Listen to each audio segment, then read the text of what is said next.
I'm sure the whole House will join me in condemning the killing of Jamal Khashoggi in the strongest possible terms. We must get to the truth of what happened.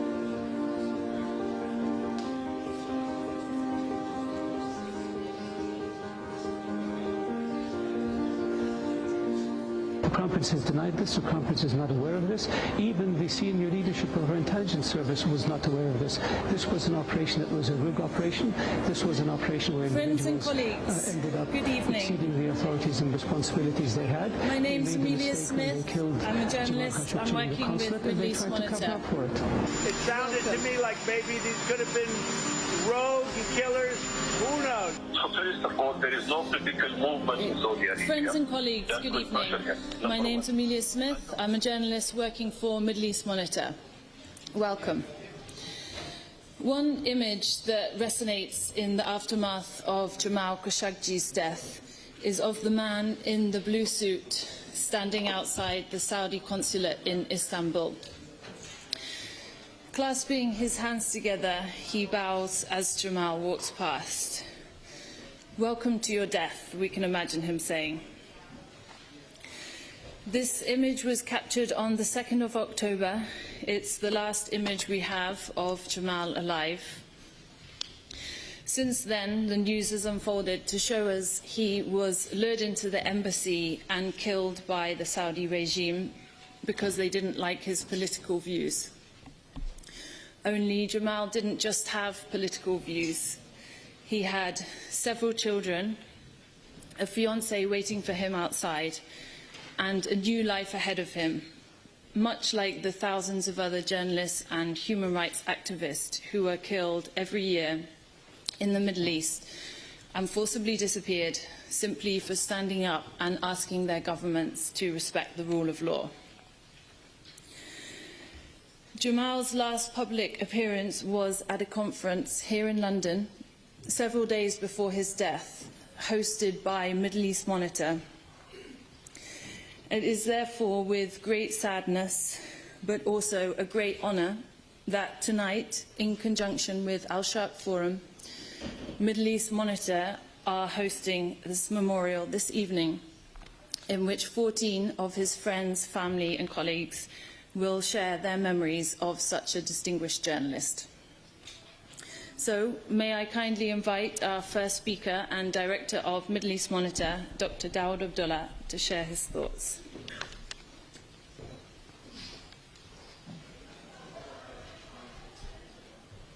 Thank you, Amelia. Thank you, everyone, for attending today. Friends from the media fraternity, academics, politicians, activists, we welcome you.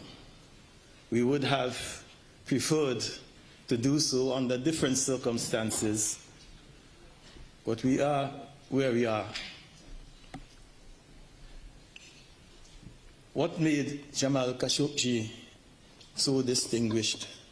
What made his story so dominant on top of the media agenda for so long a period? It is my view that it relates to his message of universality, of universal views, freedom of expression, justice, equality, the right to ownership, the right to assemble. All of these he stood for and he articulated consistently for decades. And this is why he appealed to a global audience. Myself, I was visiting South America last week and did many interviews, all on this subject. Tremendous interest in him. And as my colleague says, we at the Middle East Monitor feel a sense of duty to come together with our partners and colleagues at the Sharq Forum to honor his memory, to pay tribute to him for his achievements over the years. But Jamal, on an internal level, he had certain views about his homeland, transparency in governance, accountability, consensus, in a word, democracy. He called for these, but these were not welcomed. And so the messenger was killed, but the message remains. His message remains with us, and we believe that long after those who murdered him have gone, his message will continue to influence and impact upon people, not only in the Middle East, but well beyond. So it is with great sadness, but at the same time a sense of optimism that good will come out of this tragedy. Despite the pain and despite the hurts, we think people across the world will remember Jamal and will celebrate his memory and continue to work for those things which he strived for and for which he paid his life. In closing, we offer one simple message to those who murdered him. We say that you do not know what you have missed, and you will never, in a long period of time, be able to replace Jamal Khashoggi. He was a visionary. He was an ambassador. He was a true patriot of your country, but you silenced him. And all that is left for you to do today, we send this message to you from London. Hand over his body to his loved ones, to his children, to his fiancée. Hand over. He deserves a dignified burial as any other human being. It's a fundamental right, and we call upon you to do so. My final word is a word of welcome to our sister and friend Khadija. She's here tonight, and she accepted our invitation, even though she turned down an invitation from Washington to the White House. This is a mark of respect for the work that we at Ashara Forum and Middle East Monitor have been doing over the years, and we thank her for honoring our invitation. And thank you also for coming and being with us. Thank you.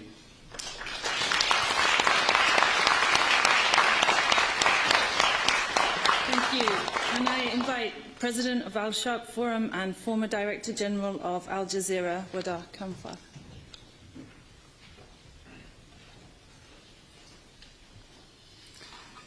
Friends, colleagues, ladies and gentlemen, thank you very much for coming today.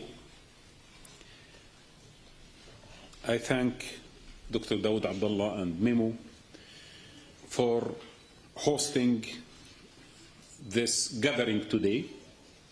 We were honored, both Al-Sharq Forum and Memo, to have Jamal. The last two contributions Jamal did were to Al-Sharq Forum conference in Istanbul, and then immediately after that to Middle East Monitor conference in London. I have 5 messages today. The first is to his family, friends, to his fiancée, who is with us today. Your loss is great. The agony of following up the news daily of what happened to Jamal was unbearable. To follow up the shreds of news about what the murderers did to his body in the consulate of Saudi Arabia in Istanbul was not something that any child, any person would love to see, not for any other fellow human, also to his father, to someone he cares about. Jamal loved you. Few days before his murder, he spoke to me about his feeling towards his sons and daughters who were left behind in Saudi Arabia, about his family, about his hope of building a new family in Istanbul, the new marriage that he was planning for, I laughed with him here in London. I said to him, Jamal, it seems to me that you are 10 years younger than the time that I saw you before. He laughed. I said, this is a new love.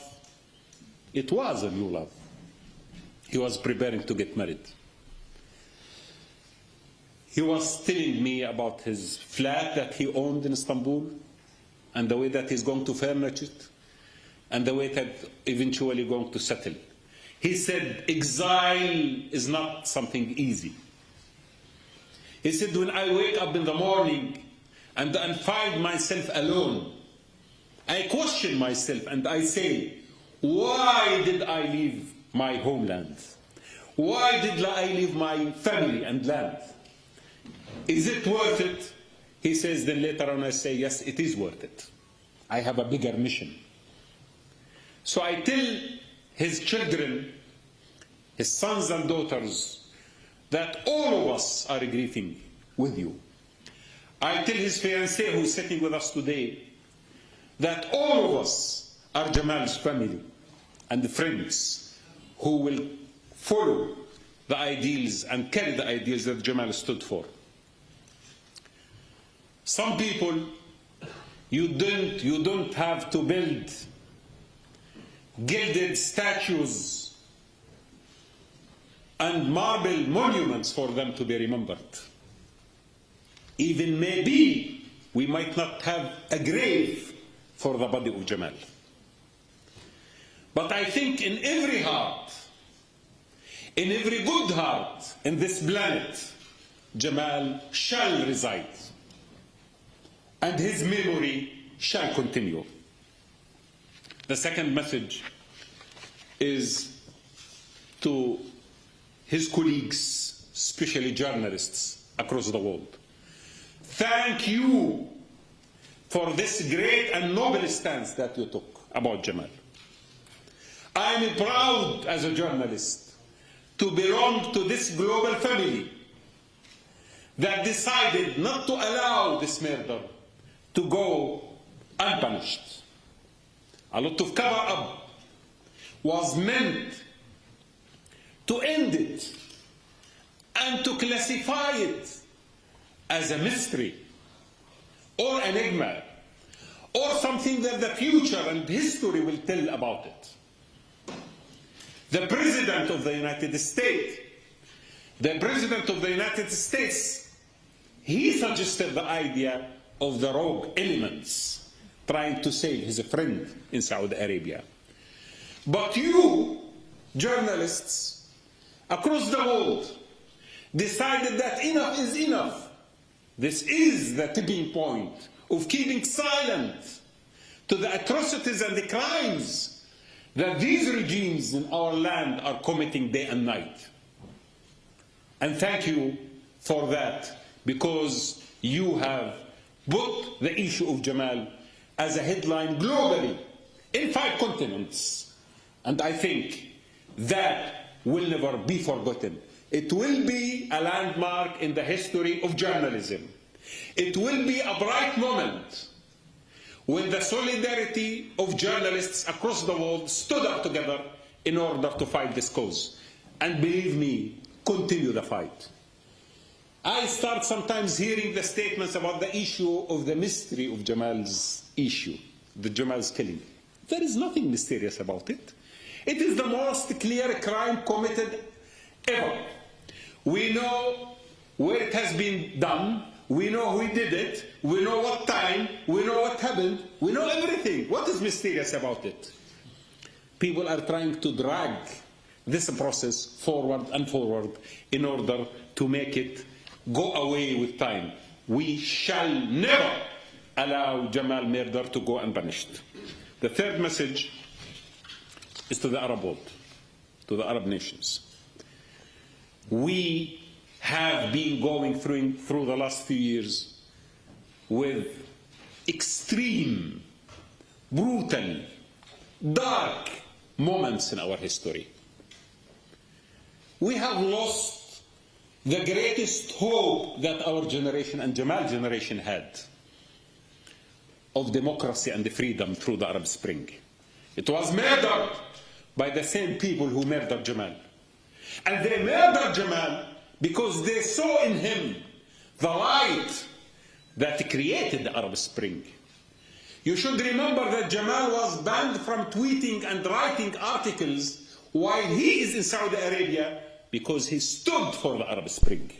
He condemned the counter-revolutions that happened in our land.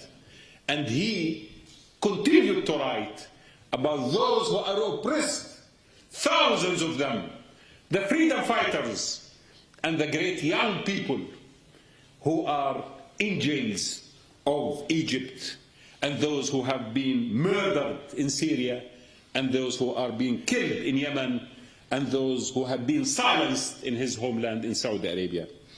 Jamal was doing all of that on our behalf. And I feel that at least our generation can tell the next generation that Jamal Khashoggi belonged to us. We were not only those who failed to establish democracy in the Arab world, who failed to stand against oppression and dictators, but also some of us paid heavy price for the ideals, and Jamal was one of them.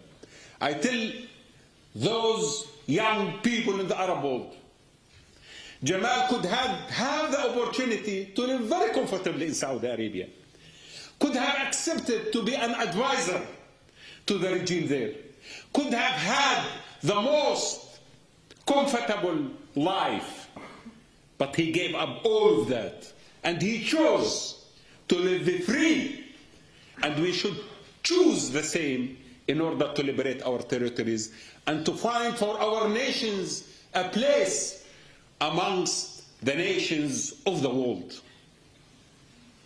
And the third message is to those who murdered Jamal. I remember, and you do, when Muammar al-Qaddafi, the dictator of Libya, was dragged to be killed by the young revolutionaries, he was shouting and screaming, "Who are you? I know that you don't see us. You don't see the people. You are obsessed by your power, your wealth, your friends in Washington, your friends in the corporations across the world, and the fact that you can bribe them. And they will accept the bribe because they don't see us as well. But I tell you, the ones who will draw the future are the young people who you don't see. And the day will come when you will realize that, but it will be too late. The murderers of Jamal Khashoggi did it in a way where it tells you a lot. They don't care. They know they are protected. They know they can handle it. They were surprised to find people across the world standing up for someone like him in journalism, in civil society, great humans in all over the world. But of course, they know that they can buy their way forward through bribing those who are in power and those who are in business. But believe me, that will never survive. And this is not going to happen.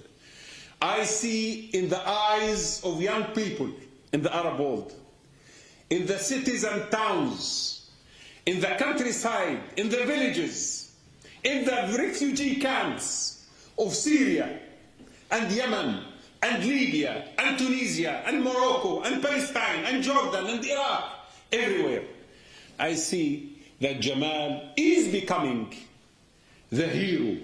He is the one who is introducing the new era of resistance and continuity, not for violence. Jamal was not a violent man. Jamal didn't want to be called an opposition because he understood that a great journalist is not the one who takes a side or ideology. A great journalist is the one that stands for truth. We know that Jamal stands for democracy. We will continue the fight for democracy in order to replace the mentality of those who chop the heads of people. Not only extremists, but also people in palaces who are doing the same. We will never allow that to happen. We shall never, as Arabs, accept that we go through the dark ages. Hundreds of years, people in Europe refused to live under, and they now ask us to accommodate that. This shall never happen. They have violated the sanctity of one of the most important and beautiful cities in Sharq, Istanbul, because a lot of people in Istanbul are continuing to do something. They found refuge there. The Tunisians, the Syrians, the Iraqis, the Libyans, living in Istanbul in order to resume their dream. And they are chasing them up to that beautiful city. That shall never be forgotten. They will realize one day who the people are, and they will pay the heavy price for that. The last message, the fifth message, is to Jamal.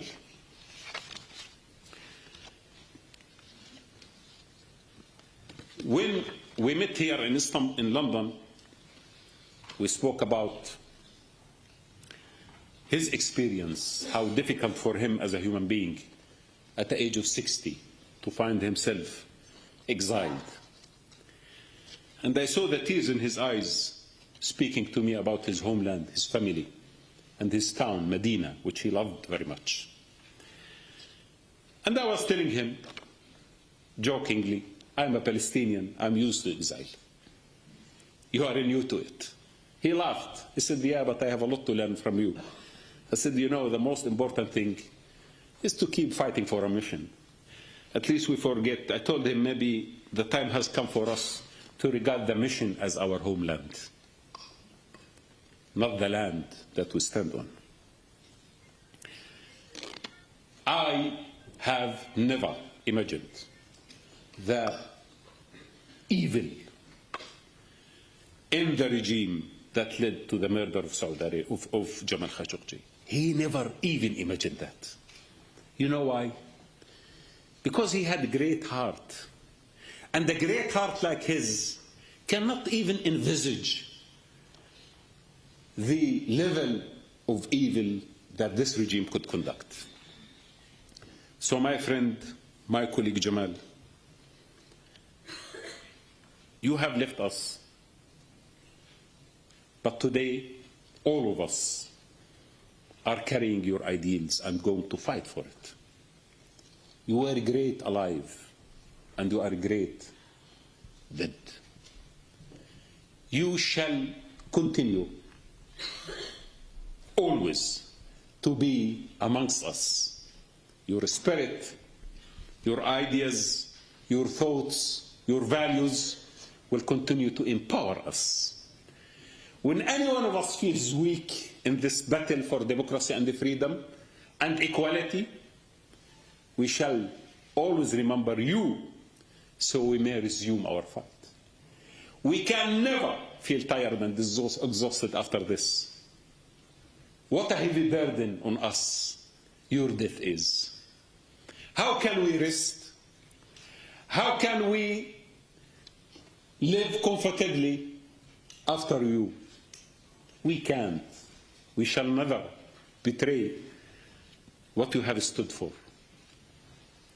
I will say the following words in the language that he understood very much, he loved, he appreciated, he wrote in Arabic. أخي جمال، سلام عليك يا ابن مدينة رسول الله. حزنت على فراق المدينة، كنت تقول أن أكثر ما يؤلمك ابتعادك عنها. اليوم أقول لك مكة والمدينة تدعوان لك. حواضر الشرق ومعها عواصم الغرب تلهج بالثناء عليك. أحببت أن يكون مدفنك في البقيع.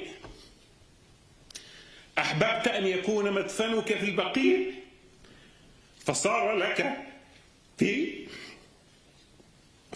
لك في كل قلب طاهر مقام ومنزل.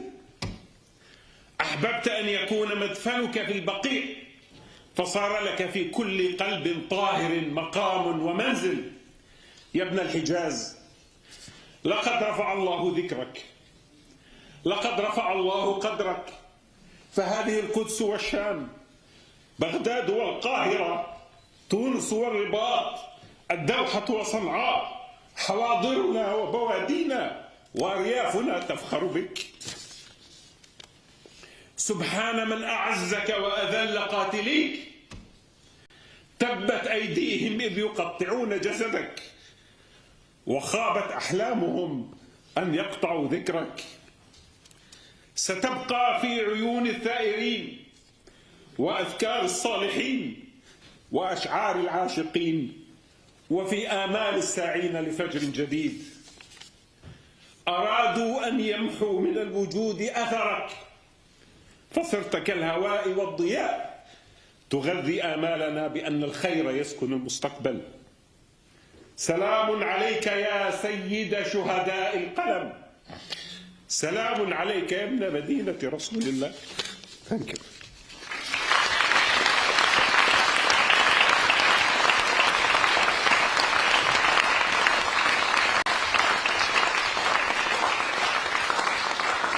Thank you. May I invite Sarah Leah Whitson, Executive Director of Middle East and North Africa Division of Human Rights Watch, please.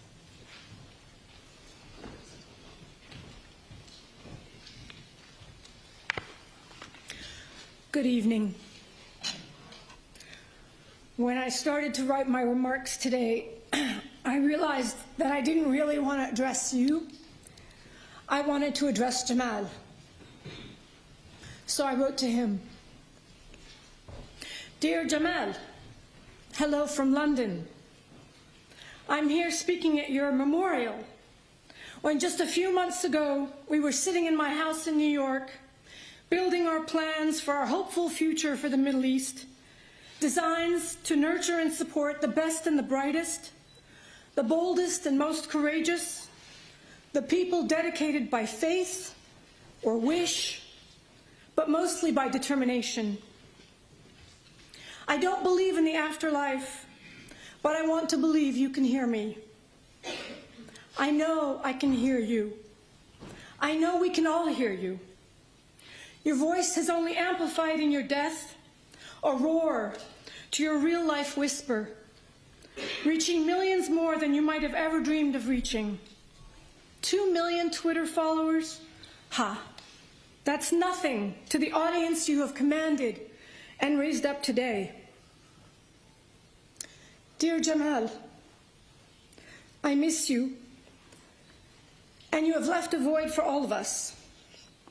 I still remember the day I met you almost 15 years ago when you were working with Prince Turki in the Washington Embassy.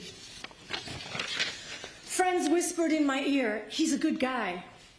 And from then, we became friends. I miss our sparring on Syria, as we never agreed on how best its people might find lasting security. But Jamal, I would shout. But Sarah, you would gently and quietly respond.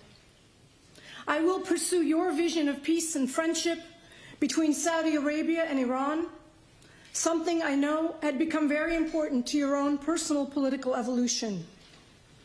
I will honor your commitment to standing by Saudi activists, writers, and scholars who today are languishing in jail, but will one day lead their people forward.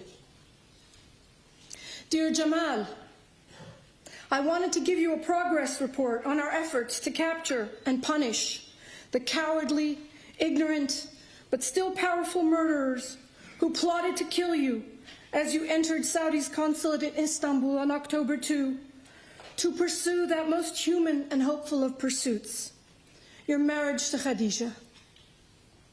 You came seeking a path to love. They came with a vision of hate, their vision 2018, their vision of fear and hate. You touched and moved so many of us around the world that we have forced even the most craven and duplicitous of Western leaders to demand accountability for your murder. The daily lies of Crown Prince Mohammed bin Salman, lies he's had to peddle in response to our global outrage, have crumpled under the weight of their own stupidity, making it impossible for anyone to believe, no matter how much he'd like us to sweep your murder away and out of the spotlight. The Crown Prince has put his citizens in an impossible position. As one commentator put it, loyalty means accepting without question a brazen and absurd lie, and thus incriminating oneself in it. I know for so many Saudis, this will be a turning point in their hearts, if not yet their actions. I know many of our friends in Saudi are hurting as we are. Your murder has revealed the Crown Prince not only to be a reckless, sadistic murderer, highlighted by defiling Salah's hand by insisting he shake it, but an unreliable and treacherous ally to even his circle of thugs, seeking to pin the blame on his most loyal associates. No one believes him, of course, and now he's alienated even his closest allies in Saudi Arabia. Nothing but fear and greed tethers people to him. No foreign leader who's not enslaved to Saudi Arabia financially would dare be seen standing next to him. He is now exposed as the greatest liability to Saudi Arabia in its short history. The stink and taint of his crimes follow his every step, infecting anyone who comes near him, no doubt even his own dreams. What we demand, and will keep demanding, is that the Crown Prince step down from his farcical investigation committee he's now chairing to investigate the murder he planned and executed. We will continue to insist that this committee will only dig itself deeper into humiliating the country with more self-destructing fables. Really, the only thing managing to make us laugh these days is some stooge wearing your clothes to pretend you left the consulate. Indeed, none of them could ever fill your shoes. Only an independent international investigation will be taken seriously and allow us to understand exactly what happened in the events leading to your murder and to recover your remains so we can properly bury you. We demand that governments punish the Saudi state until they actually punish the Crown Prince, if only to preserve their ability to transact with the country with any legitimacy. And while it can never make things right, we demand the Saudi government provide your family reparations for the damage it has caused you and them.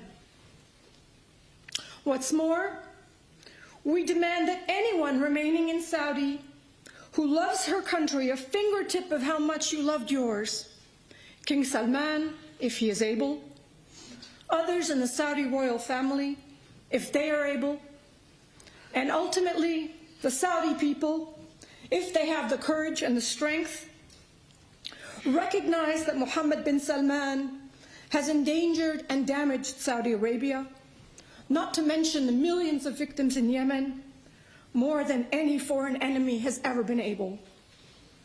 If they are able to be rid of this dangerous, troubled man who has crushed so many of the country's best and brightest activist voices, broken the backbone of its business, media, and even progressive religious voices, and ravaged the wealth and standing of the nation for its disastrous war in Yemen, conflict with its neighbor Qatar, and now the prospect of an actual war with Iran, you will truly, Jamal, have been Saudi Arabia's greatest martyr.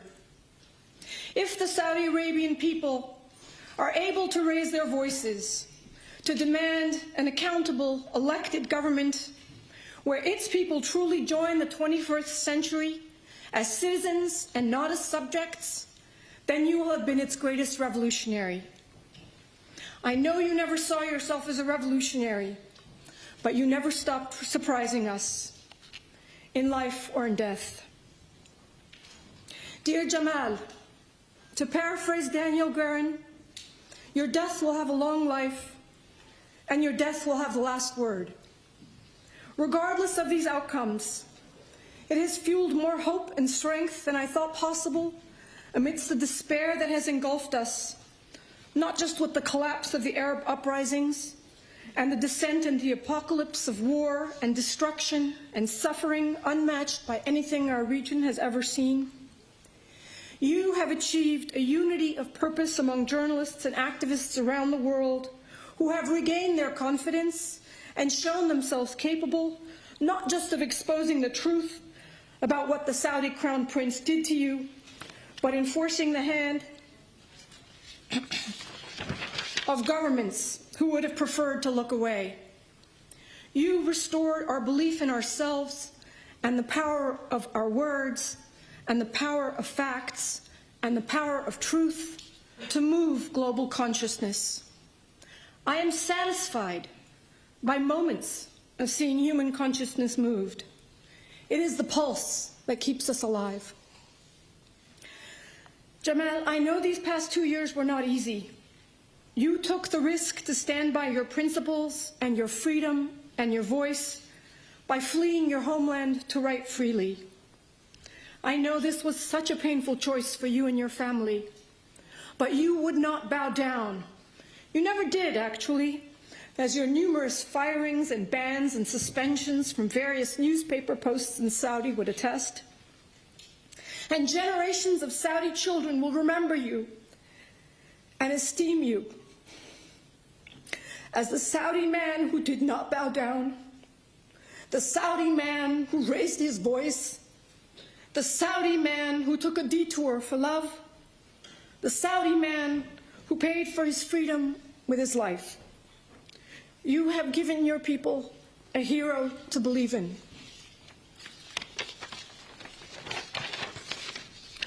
Jamal, we are with you. I am with you. Khadija is with you.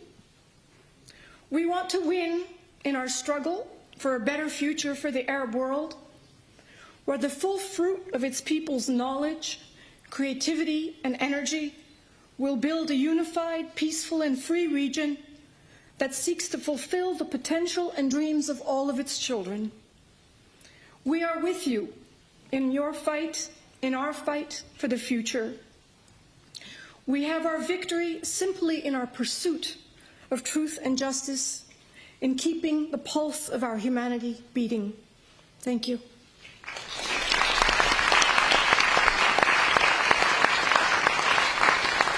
Thank you, Sarah. May I invite Crispin Blunt, Member of Parliament for Reigate, Surrey.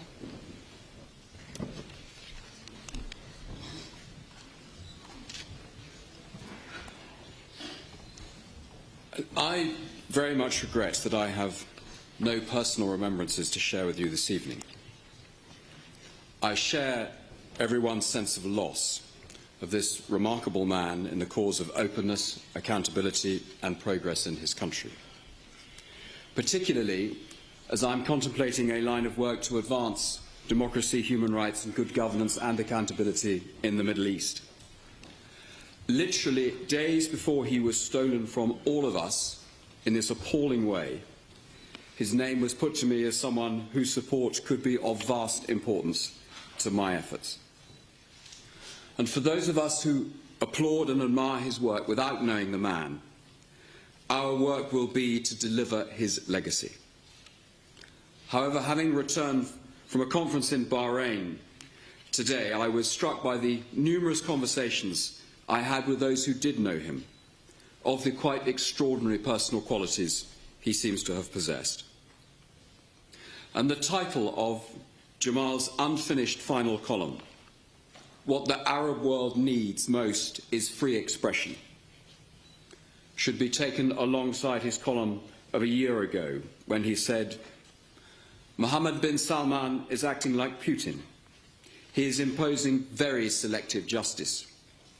The crackdown on even the most constructive criticism, the demand for complete loyalty with a significant or else remains a serious challenge to the Crown Prince's desire to be seen as a modern, enlightened leader." Jamal's death is a very profound moment.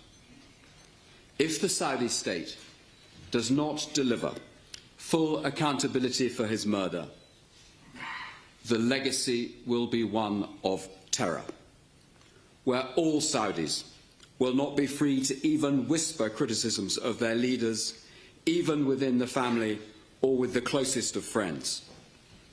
The price of dissent will have been made crystal clear. But there is another choice. His remembrance and his legacy can be bound into the policy of the Saudi state. The Saudi state can do penance for this appalling atrocity against both an individual and the principle of freedom of expression by both asserting and in practice delivering that freedom of expression in modern Saudi Arabia. The advantages are obvious for a consultative monarchy of a discussion of policy that includes criticism and dissent, that not only improves its own policy, but where a vibrancy of debate and discussion can generate the ideas and initiatives to sustain enlightened reform. To this end, and not only to ensure these substantial British interests engaged with Saudi Arabia are not toxified entirely by association with a slide into terror, they must be leveraged to promote and advance the best of our values, which are universal, and to help deliver transparent reform in Saudi Arabia. At this moment of truth, Britain should consider every possible measure to try and make Jamal's dream for Saudi Arabia a reality. There are some obvious first steps. Release the women's rights activists, end the death penalty, reverse the criminalisation of satire. Don't define all your opponents as terrorists. If debate and freedom of expression brings violent repression, who is the terrorist in the proper meaning of the word? Jamal was a patriot who simply started to question his government's policies. And it's not as though he was some disinterested observer. He served in London as press advisor to Prince Turki Al Faisal before going to Washington, one of the kingdom's most impressive leaders. He also served as editor of the Saudi daily Al Watan until 2010. Until June 2017, Jamal remained an important voice in the kingdom and supported both a crackdown on corruption and many of Mohammed bin Salman's ambitious reforms for his country. Jamal entered self-imposed exile last year after being banned from tweeting and for simply speaking his mind. Of course, his criticism hurt, as it was so well informed. And if his legacy is that such criticism must be crushed, one weeps in every sense for the future of his country. The next few days and weeks are vital to the future of the whole of the region and its people, and we should spare no effort to not only honour Jamal's memory, but to deliver his legacy.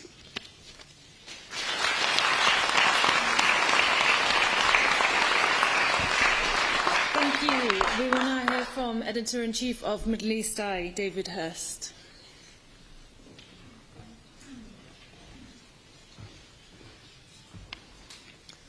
Hello. For the last month, we've all been living in a film. Something that could have been scripted by Quentin Tarantino. Tarantino locates his drama in one era, but this production has been located in two. The first is the 21st century, when a fast-talking 33-year-old Saudi prince strides onto the world stage, posing as a reformer, confident, corner-cutting, the scourge of the old, the bearer, we are told, of moderate Islam. Jamal told me that this moderate was building his fourth yacht. But this story is only one foot in the 21st century. The other is the 10th century. This was when the lords of the manor descended into their dungeons to hear the screams of their victims. Jamal was killed with medieval savagery. His screams were recorded by his killers. His death lasted for 7 minutes. This is the point at which a Saudi prince is indistinguishable from the Islamic State, where the moderate becomes the monster. Until Jamal's murder, the border between the 21st and the 10th centuries was frictionless. Imagine if Jamal had not stepped into the consulate. The great and good would have descended on Davos in the desert. Uber, Richard Branson, Christine Lagarde would have all fawned at the feet of the boy king while the population of Hodeidah starves. Tyranny with a lip gloss of liberalism. After 4 weeks of lies and bribes, an avalanche of evidence points to the Tiger Squad, a death squad whose commanders were hand-picked by Mohammed bin Salman, but of whose deeds he is miraculously totally ignorant. He's unaware, too, of the 4 calls the head of the squad, Mutreb, made to his own chief of staff on October the 2nd, the day of the killing.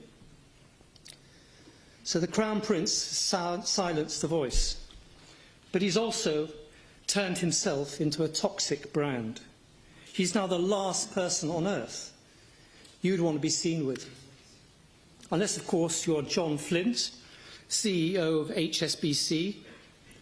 Flint admitted today that it had been a difficult few weeks for the kingdom. He understood the emotion behind the story, but it was difficult to disengage with Saudi Arabia. How interesting that a proven crime conducted by state actors on state property and territory has managed to become a subject of emotions rather than international law. You would imagine an international banker to be rather keen on international law. The millions of dollars spent plastering the prince's face over the billboards of London, buying think tanks, academics, journalists, have been consumed in the wildfire of Jamal's murder. Why has the murder of one man unleashed such a reaction? Why has it taken this murder to stop the German arms sales, but not the British, French or American ones, when the bombing of a school bus in Yemen didn't? It would take a psychiatrist, not a journalist, to explain this. Jamal has touched a guilty nerve in all of us. It's not what Jamal said so much as what he refused to say that made him the existential enemy of despots. It was his moderation, his credibility, his legitimacy that so alarmed illegitimate rulers. He refused to toe the line, to shut up, to take the king's shilling. Had he done so, he'd be rich and very much alive today. But Jamal wouldn't play the game. He once told me how humiliated he felt after a year of silence. What's the point of being a journalist, David, if you cannot write what you see in front of you? It's my duty, not my job. I sat there nodding. But I don't think any of us appreciated the danger he was really in. Has anything changed 4 weeks on? Jamal's murder has shown us that our closest allies are not just unstable, but a source of instability. The arch-disciple of realpolitik, the US Defense Secretary Jim Mattis, must really be asking himself who damages American interests more, its enemies or its allies. Despots never tire of telling us that the Arabs are not mature enough for democracy. It's the other way around. Despots never know when their time is up. The Arab state is dying in their hands. Everyone knows this, from nationalist to Islamist, from secular to religious, from liberal to conservative. Jamal knew and paid for this truth with his life. His death may yet prove a turning point. The tragedy is that it took Jamal's death for the mask to slip, for the two worlds to collide. For if ever the page of history turns, It can only be with people like Jamal that the region will build a more stable future. I will miss him. The Arab Peninsula will miss him. The Arab world will miss him. He's a true hero of our times. Thank you.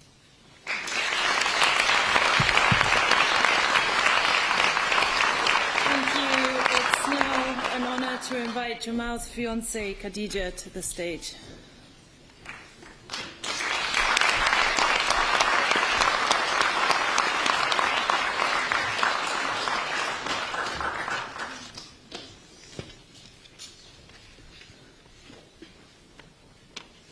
Esselamu Aleyküm.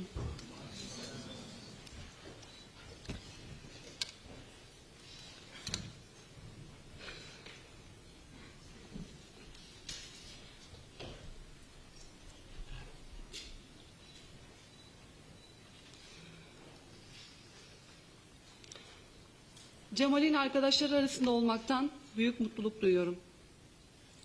Burada olmaktan büyük onur duyuyorum. Fakat aynı zamanda içerisinde bulunduğum duygusal ve psikolojik durumumu herhangi bir kelime veya cümleyle ifade etmem mümkün değil. I am humbled to be among the friends of my beloved Jamal. I am honored to appear here. Yet at the same time, I am in an emotional state which is hard to express in words. The disappearance of Jamal has left a void in my heart and soul. Cemal'in yok oluşu kalbimde ve ruhumda derin bir boşluk bıraktı.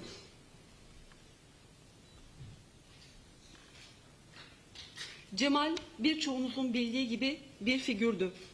Bazılarınız için kamusal bir figür, diğerleriniz içinse yakın bir arkadaş. Fakat benim için o öteki yarımdı. Beni tamamlayandı. Ümitlerimin ve hayallerimin ete kemiğe bürünmüş haliydi. Biliyorum, buradaki insanların çoğu Cemal'i tanıyor. Fakat müsaade edin, bildiğim ve sevdiğim adamı bir de ben tarif edeyim. Jamal was known to many of you, a public figure to some and a close friend to others. But for me, he was my other half, the one with whom I felt complete.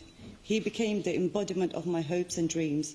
I realize that most people here know Jamal, but allow me to describe the man that I knew and loved. Sevdiğim adam, centilmen, müşfik, sevgi dolu, diğergan bir adamdı. I loved a man who was gentle, caring, loving and giving. Sevdiğim adam herkesin sustuğu, herkesin suskunluklarında konfor aradığı bir ortamda sesini yükseltecek kadar cesur bir adamdı. I loved a man who had the courage to raise his voice at a time when many found comfort in silence. He wrote what he believed in, not what he would have pleased the powerful. Sadece inandıklarını yazdı. Muktedirleri memnun edecek şeyleri değil. He only wrote what he knew was right, not what would satisfy the powerful. Cemal vatansever bir adamdı. Ülkesinin ve insanların davasına inanıyordu. Yöneticilerinin çıkarlarına değil. Ülkesinde ve bölgemizde demokrasi, özgürlükler ve insan onurunun korunmasına inanıyordu. He was a patriot. He believed in his people and his country, not in the interests of rulers. He believed in democracy, freedom and dignity in his country and beyond. Cemal entelektüel bir gazeteciydi. Sözcükleri iktidar sarhoşu olmuş adaletsiz otokratları korkutuyordu. Fakat aynı sözcükler baskı altına alınmış, sistem dışına itilmiş milyonlara umut aşılıyordu. He was an intellectual and a journalist whose words frightened unjust and power-greedy autocrats. Yet his words voiced the hopes of millions, the neglected, the repressed. Sevdiğim adam sık sık duygusallaşıp hasret çekiyordu. Sürgündeydi. Çok sevdiği ülkesi, ailesi ve dostlarından uzaktaydı. Bu onun için çok ağır bir yüktü. Suudi Arabistan'da yaşayan ailesi ve geride kalan arkadaşları için ciddi kaygıları taşıyordu. Bazı arkadaşları halihazırda hapisteydi.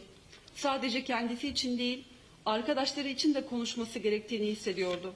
The man I loved would often become emotional and nostalgic. He was in exile, away from his beloved country, his family, his homeland. It was a huge burden for him, and he was gravely concerned about his friends and family back at home in Saudi Arabia. Some of his friends were already in prison. He felt that he owed it to them to speak out, not only for himself, but also on their behalf. He felt that it was his duty to become the voice of the voiceless. Cemal, sessizlerin sesi olmayı kendisi için yükümlülük görüyordu. Bu, onun için sadece fikri tutarlılık değil, aynı zamanda ahlaki bir sorumluluktu. Bu, onun için sorumlu vatandaş olma anlayışının bir gereğiydi. Cemal, sorumlu vatandaşlık bilincini çok önemsiyordu. Ve bunu hem ülkesinde hem de Orta Doğu'nun genelinde daha fazla yayılmasını istiyordu. This was not an only issue of intellectual integrity, but a moral responsibility. It was part of being a responsible citizen, an idea that he so dearly cherished and felt that his own country, Saudi Arabia, but also the wider Middle East, needed to embrace. Bu sürgün dönemi onun duygusal gelgitler yaşamasına sebep oldu. Süreç, onun için hem çok acı verici hem de çok öğreticiydi. Bu yoğun duygulara rağmen her daim bir daha kadar güçlü olmaya çalıştı. İçinden geçtiği durumdan hiç şikayetçi olmadı. This period of exile proved to be an emotional roller coaster to him. Despite dealing with such intense emotions, he always tried to remain as strong as a mountain. He never complained about what he was going through. Her ne kadar bu süreç ve dönem kendisi için acılarla dolu olsa da aynı zamanda çok öğretici ve şekillendiriciydi. Bu süre zarfında hem düşünceleri hem de dava anlayışı daha berraklaştı. Onunkisi insan ve insan onuru merkezli aziz bir davaydı. Though this period was painful for him, it was also formative. It was during this time that he gained clarity in his thoughts and his cause. His was a noble cause, one which was people-centric and driven by dignity.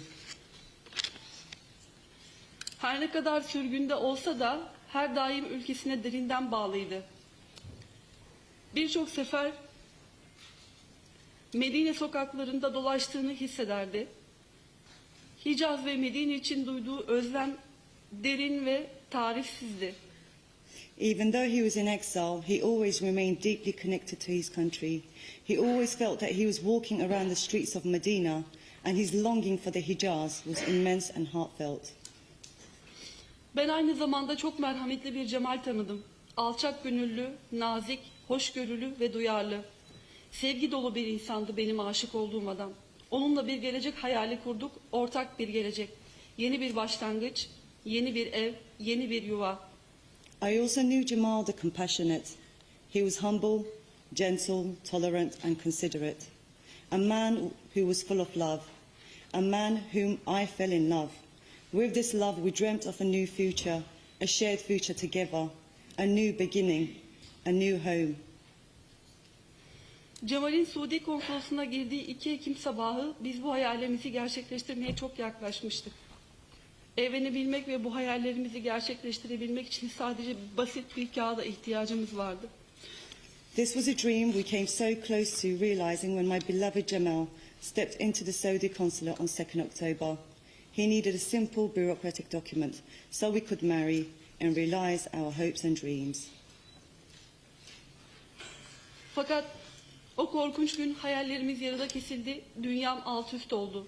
Yet our dreams were stopped in their tracks and my world turned upside down on that horrific day. Sadece bilebilseydim nelerin olacağını o konsolosluğa kendim girerdim. Sadece bilebilseydim sevgili Cemal'i, onun gülümsemesini, yüzündeki gülüşünü, göreceğim son gün o gün olacağını, o katil takımının önüne kendim dikilirdim. If I only knew what would happen, I would have entered the consulate myself. If I knew that would be the last time I would see my Jamal, his smile, hear his laughter, I would have stood in front of that murderous team myself. Sadece bilebilseydim konsoloslukta kana susamış şeytani şahısların içeride Cemal'i beklediğini, Cemal'in o binaya girişini engellemek için elimden gelen her şeyi yapardım. If only I knew that there were bloodthirsty, evil people waiting inside the consulate for my Jamal, I would have done all I could to prevent him from entering. Ve sadece bilebilseydim içeride bir ölüm mangasının beklediğini. If only I knew that a death squad was inside. Fakat böyle bir barbarlığın, zalimliğin, böyle bir şeytanlığın Cemal'i beklediğini tahayyül dahi edememiştik. Yet we never imagined such a level of barbarity, cruelty and evil could be waiting for Jamal. O günden sonra içimde büyüyen bir boşluk, tarifi imkansız bir acı var. What has followed since is an ever-growing void and an immense pain in my heart and soul. O gün Cemal'in bedenini benden aldılar. Fakat onun ruhu, sevgisi halen benimle. Bugün milyonlar onun ideallerini paylaşıyor.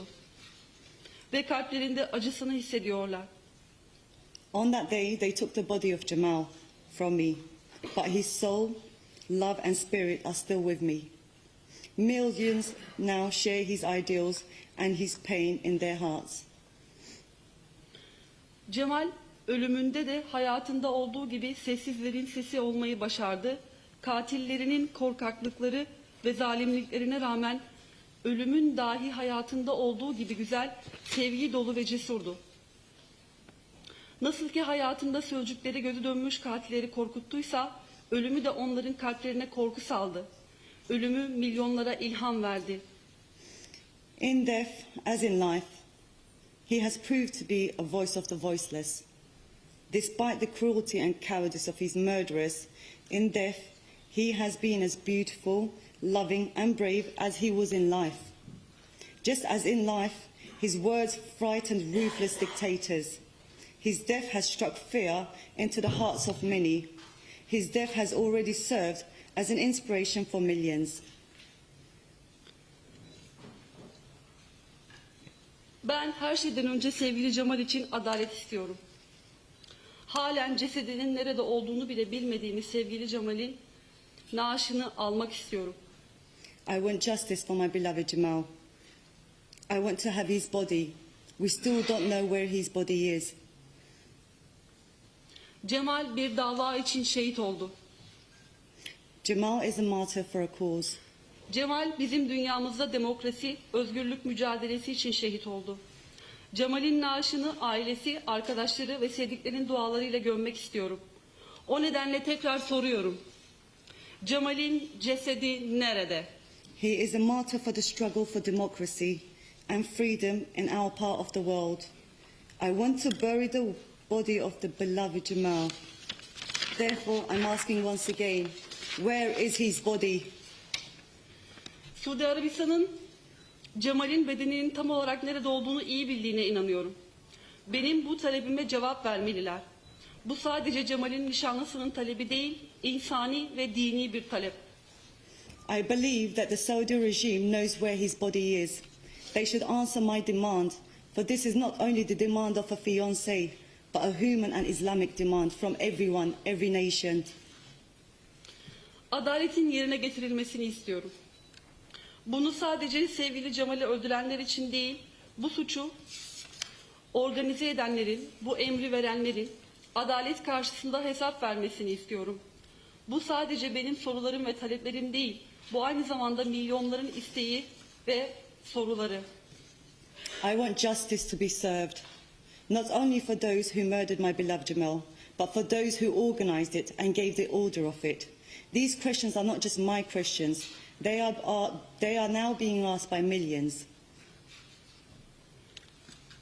Ve bu acımasız cinayette siyasal liderliğin rolünün gün ışığına çıkarılmasını istiyorum. I want the role of the political leadership in this brutal killing to be brought to light. Cemal için adalet istiyorum. I want justice for Jamal. İnsanlık ve uluslararası toplumun vicdanına sesleniyorum. Lütfen hakikati ortaya çıkarmamıza, failleri ve onların siyasal planlayıcılarını adalet karşısına çıkarabilmemize yardımcı olun. I call upon the conscience of humanity and the international community. Please help us to reveal the truth and hold the perpetrators and their masters to account for their crimes. Dünyanın her yerinden insanların gösterdiği dayanışmaya minnettarım. Fakat Amerika başta olmak üzere birçok ülkedeki siyasi liderlerin şu ana kadar ortaya koyduğu tavırlardan dolayı büyük bir hayal kırıklığı içerisindeyim. Başkan Trump gerçeğin ortaya çıkarılmasına ve adaletin icra edilmesine yardım etmeli. Başkan Trump nişanlımın cinayetinin üzerine örtülmesine izin vermemeli. I am deeply grateful for the solidarity of people all over the world. I am, however, disappointed in the actions of the leadership in many countries, particularly in the US. President Trump should help reveal the truth and ensure justice be served. He should not pave the way for a cover-up of my fiancé's murder. Let's not let money taint our conscience and compromise our values. Kötülerin parasını ve vicdanımıza ve değerlerimize gölge düşürmesine, onların önüne geçmesine izin vermeyelim. Şu an Londra'dayım ve dünyanın her yerindeki insanlara sesleniyorum. Lütfen adalet için ayağa kalkalım. I am in London now, but I call upon all the men and women of the world. Please stand up for justice. Lütfen sevgili Cemal için sesinizi yükseltin. Please raise your voice for my beloved Jamal. Lütfen hükümetlerinizden bu şeytani suçluların ve onların siyasal planlayıcılarının adalet karşısında hesap vermelerine yardımcı olmalarını talep edin. Please demand that your governments help us hold the evil criminals and their cowardly political masters to account. Cemal benim sevgili nişanlımdı. Fakat aynı zamanda sevgi dolu bir insan, bir gazeteci ve Arap dünyasında demokrasi ve özgürlük davasına inanmış bir insandı. Cemal için adalet talep edelim ve onun ideallerini hep birlikte yaşatalım. There should be no cover-up. Jamal was my beloved fiancé, but he was also a gentle human being, a loving man, a journalist and a true believer in democracy and freedom in the Arab world. Let's demand justice for Jamal and stand up for his ideals.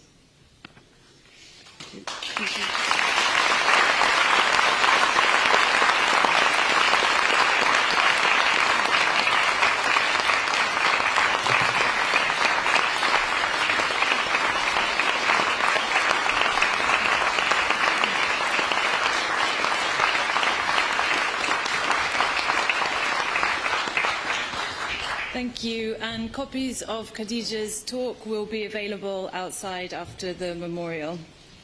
So now we will hear from Bill Law, Gulf analyst with Gulf Matters.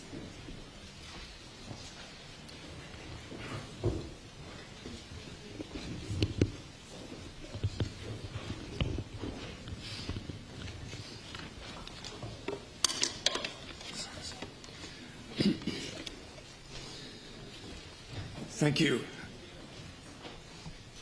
My thoughts are with Khadija Singez and with Jamal's family at this very painful time, and I salute your great courage in speaking tonight to us. We will not forget him. The job of journalists is to ask questions, to speak truth to power, to question authority. This has always been a very difficult struggle in the Gulf and the wider Middle East. But this is what Jamal Khashoggi was committed to. He believed with great courage and passion that the way to achieve a better place for his country and society was to strive for an independent and free media. He was a pragmatist who understood well the limits of just how far he could push that narrative on, but he never, ever gave up pushing. He was a brave and dedicated journalist and a warm and very funny man. The first time I met him was in 2002 in Jeddah, and at that stage I was very interested to speak with him because he knew Osama bin Laden and he had interviewed Osama bin Laden, and so we had a conversation about Osama bin Laden, and he said to me, the thing about Osama, Bill, and he said it with that humorous gleam in his eye that we who knew him will remember. He said, the thing about Osama, Bill, is that he just got in with the wrong crowd. The murder of Jamal Khashoggi does tremendous damage to the struggle to create a free and independent media in the Gulf and Arab worlds. It has already suffered so many grievous setbacks. To name but one, the Bahraini news site Al Wasat, the only truly independent voice in the Gulf, was shuttered by the authorities in the summer of 2017 with scarcely a murmur here in the West. In 2011, Karim Fakawi, Al Wasat's co-founder, was beaten to death in detention by the police when he went to complain about his house being bulldozed. How quickly Karim's fate was forgotten. In 2017, the UAE sentenced a Jordanian journalist, Tazir al-Najjar, to 3 years in jail and a huge fine for, quote, insulting the symbols of the state. In January of this year, a Lebanese journalist, Hanan Hadar, was sentenced in absentia by a military court for insulting the armed forces. How discouraging is it that given the relative level of freedom media enjoys in Lebanon? Under the guise of security, criticism and a free media is being inexorably crushed. A friend of mine in the region said, it's as if the walls are closing in. We cannot breathe. It has become a grim narrative arc, one that began with modest gains and hope for a freer media environment in the early part of this century, but especially after the events of 2011, what's been called the Arab Spring, that narrative spirals downward to the appalling murder of Jamal Khashoggi. It is telling that a chief demand of the Saudis and the Emiratis when they launched their land, air and sea blockade of Qatar last June, joined by the Egyptians and the Bahrainis, was the shuttering of Al Jazeera. Al Jazeera is not without its faults, but thank goodness that Qatar has withstood the siege. Even MBS has had to acknowledge that, and Al Jazeera remains safe. Nonetheless, we're at a very low point for journalism in the Gulf and the wider Middle East. In my nearly 20 years of covering the region, I can think of no time when the struggle for free media has been so grievously wounded and so seriously set back. The killing of Jamal Khashoggi, especially if the man I and many others believe is responsible for his death, Mohammed bin Salman, if Mohammed bin Salman is allowed to get away with it, as I fear now seems the case, Jamal's killing will only empower further atrocities and reprisals. The tame media will reflect the views and attitudes of the ruling families. Those journalists who want to ask questions dare not, and silence will not be an option. Those who stay silent because they cannot stomach parroting lies will be seen as traitors, or as the President of the United States calls honest journalists, enemies of the people. In Saudi Arabia, the United Arab Emirates, and Bahrain, media is the slave of its masters. It is a new form of Stalinism, Gulf Stalinism, whereby the media is the mouthpiece of the rulers. For the sake of my murdered colleague, Jamal Khashoggi, I don't want to end on a note of pessimism, because to do so would be to acknowledge his death was in vain. It was not. What he believed in, what he stood for, and wrote about, what he died for, is the way forward.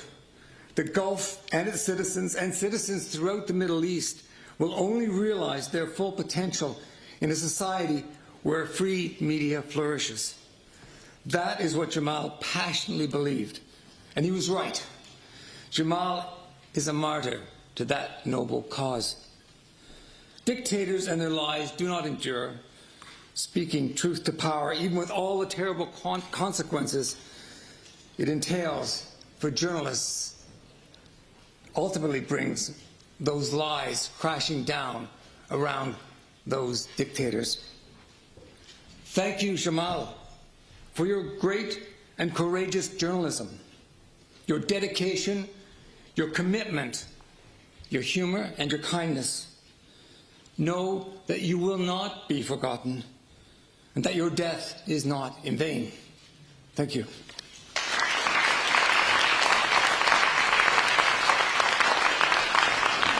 Thank you. May I call General Secretary of the National Union of Journalists, Michelle Stanistreet.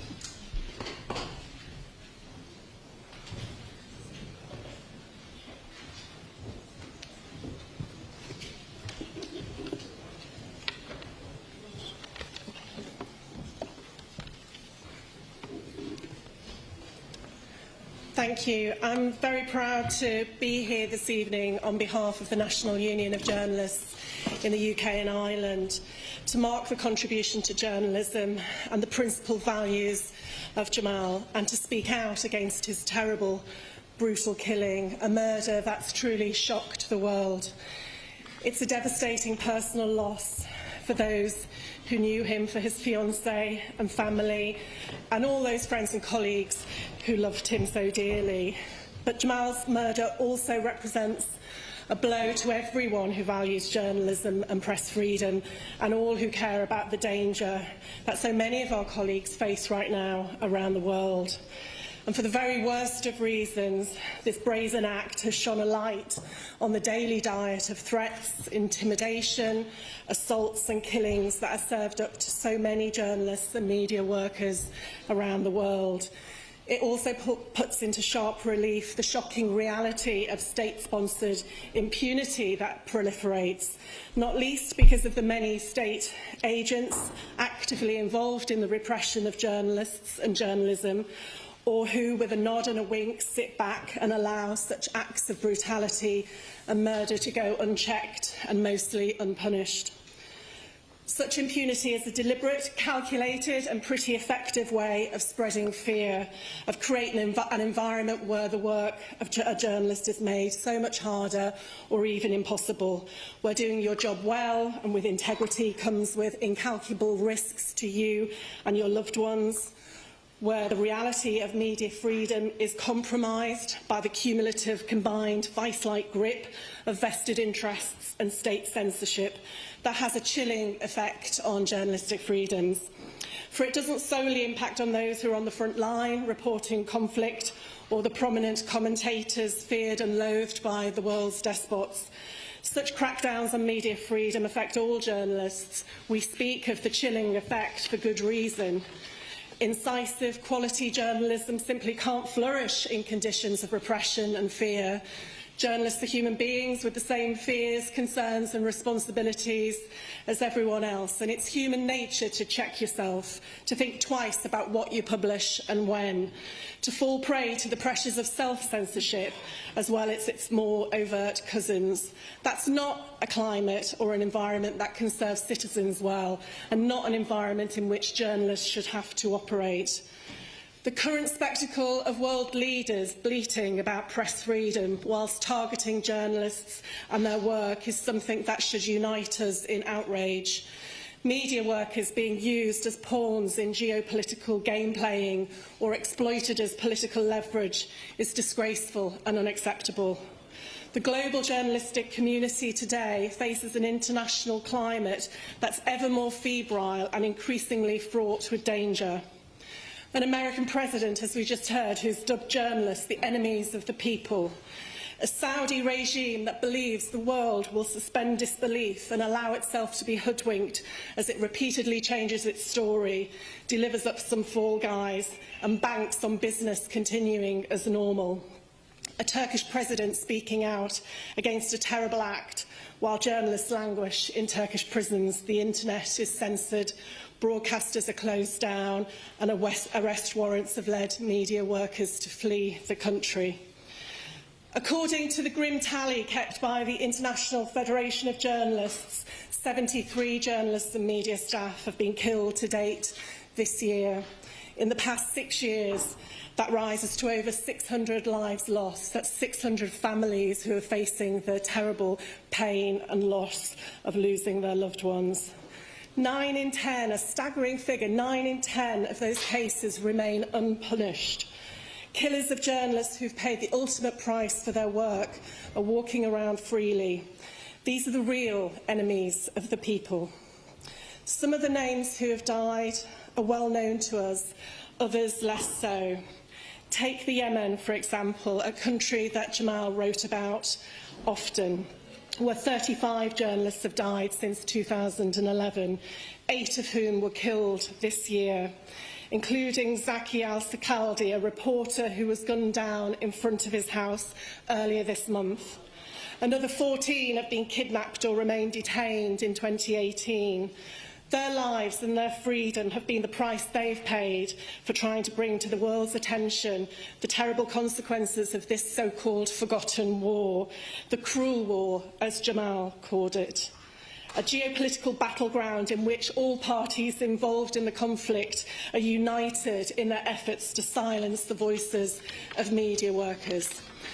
That's why this Thursday, on the eve of the UN Day to End Impunity for Crimes Against Journalists, NUJ members here in London and in Dublin will be leading a vigil outside of the Saudi embassies to remember Jamal and demand justice for him and all of those journalists murdered for simply doing their duty and their job. We'll remember their commitment to media freedom, their commitment to their work, their integrity and their collective legacy.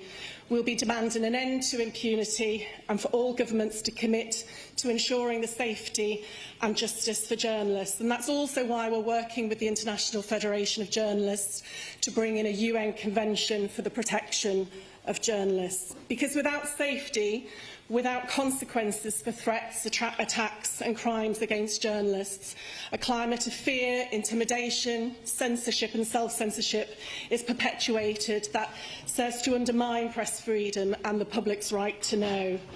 We must work collectively to turn that fear into anger and action as a lasting testament and tribute to Jamal and to every single journalist who's been targeted and killed for giving voice to the voiceless. We are part of a global family and we need to act together to do this. We need to be so vocal in this campaign and absolutely unequivocal about what we intend to succeed in achieving together. In securing justice and an end to impunity, we will be able to shine a light in the shadows and ensure that there's absolutely no hiding place for the perpetrators of crimes against journalists and journalism. Thank you.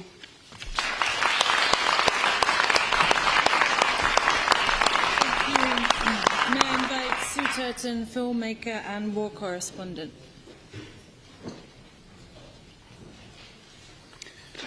Good evening, everybody, and so sorry for your loss, Aditya. We all are. Those of us that have reported from war zones often get called brave. I'd suggest that Jamal had a different kind of bravery. He'd become the most prominent Saudi commentator, and he never shied away from the difficult questions. He was fair, he was honest. When the phone rang from Al Jazeera, he could have just said he was busy. Maybe he should have. But instead, he came on to Al Jazeera, and despite the crackdown, despite Qatar and the Saudis now being sworn enemies, said what he thought about MBS. He said whether he thought he was doing a good job or a bad job. But he didn't not speak, he didn't not turn up. And that, in my world, is a pretty brave thing to do. So how do we honour that bravery? How do we honour his sacrifice? Well, I'll just quote one of his very last article in the Washington Post, when he talked about his friend, the prominent Saudi writer Salah al-Shahi, being thrown in prison. He talked about how the Egyptian authorities shut down the whole print run of the newspaper Masri al-Yawm. And then he said, these actions no longer carry the consequence of a backlash from the international community. Instead, these actions may trigger condemnation, quickly followed by silence. So how do we stop his death being followed by silence? How do we create a campaign? How do we do something in his name that hopefully protects journalists like Jamal in the future? When my colleagues at Al Jazeera were thrown in prison and they and I were convicted of terrorism in Egypt, we looked to the journalists of the world to create a campaign, and they delivered. Boy, did they make some noise. Right across the world, they got behind the campaign to try and get the guys out of prison. We also looked to the West. We looked to the governments. British government, pretty useless. The White House delivered. Obama was there at the time, and he sent John Kerry out, and every meeting they had with the Egyptian authorities at that time, he made some noise about our journalists. He did his damnedest on the day of the verdict, I'm told his voice could be heard from one end of the embassy to the other when he heard we'd been given the guilty verdict. But they worked very, very hard on our behalf. And of course, in the end, we got the journalists out. But that campaign had something to rally for. Every day we woke up and we knew the boys were still in prison. We had something to shout about.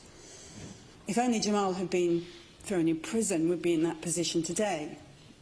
But he wasn't. So what's our campaign now? How do we get behind his name to try and protect journalists in the future? How do we try and stop journalists self-censoring when you're sitting in Turkey and you're thinking, what should I report or what shouldn't I? There's always that check at the back of your head that goes, what would the Turkish government respond in what way to this? As we did in Egypt.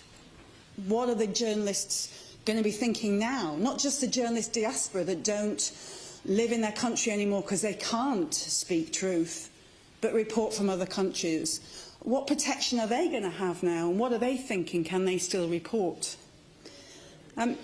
We just heard that President Trump just today called the mainstream media the enemy of the people.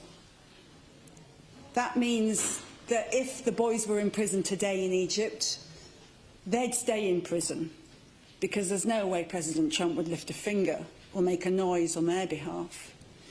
So our challenge isn't just to try and use Jamal's name in a way of protecting in the future, but it's also to recognise what's going on in our industry is having a trickle-down effect from the Trump mentality, if you like, and how that's permeating across the sorts of countries like Egypt and Saudi Arabia to think that they can do this kind of premeditated, disgusting murdering and nothing will happen.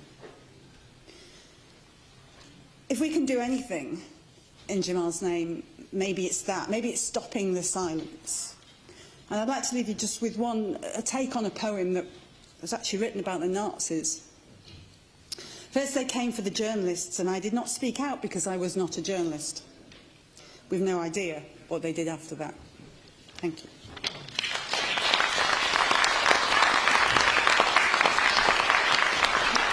Thank you. We'll now hear from Martin Cholov, Middle East correspondent of The Guardian.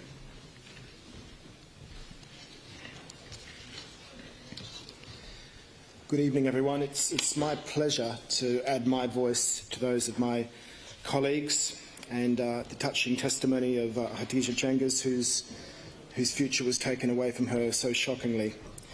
The perspective I want to bring tonight is one of a regional correspondent. I've been based in the Middle East for 13 years, and throughout that time, the voice of Jamal Khashoggi has loomed large. It's never been far away. It is fair to say, though, that in the last year, or last 15 months, Jamal's voice had never been stronger. His presence was remarkable. He resonated in ways that nobody else did. He had transformed from an important part of the Saudi establishment to being the most influential political pundit in the Arab world. And this transformation had come at a time when it was most needed. I listened to my colleagues before talk about this bleak landscape, this bleak media landscape in the region where self-censorship is prevalent, where there is no editorial independence in many of the countries that some of those that have been covering this matter.